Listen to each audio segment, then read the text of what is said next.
Pakistan peoples party की मरकजी रहनुमा पलवशा खान ने इलेक्शन कमीशन से सरदार जावेद अयूब के हल्का LA-27 मुजफ्फराबाद में धांधली का नोटिस लेने का मुतालबा कर दिया। पलवशा खान ने कहा कि इलेक्शन कमीशन धांधली में मुलव्वस अमले को फौरी मुअत्तल करके गैर जानिबदार तहकीकात कराए।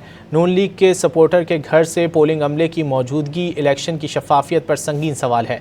वीडियो शवाहिद सामने आने के बाद खामोशी इलेक्शन कमीशन की साख को नुकसान पहुँचा रही है। पाकिस्तान पीपल्स पार्टी की मरकजी रहनुमा पलवशा खान ने इलेक्शन कमीशन से सरदार जावेद अयूब के हल्का LA-27 मुजफ्फराबाद में धांधली का नोटिस लेने का मुतालबा कर दिया।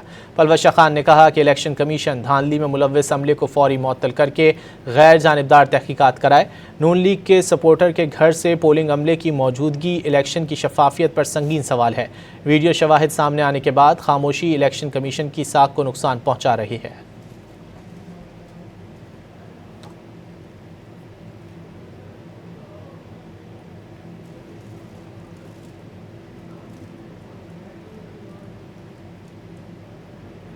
पाकिस्तान पीपल्स पार्टी की मरकजी रहनुमा पलवशा खान ने इलेक्शन कमीशन से सरदार जावेद अयूब के हल्का LA-27 मुजफ्फराबाद में धांधली का नोटिस लेने का मुतालबा कर दिया।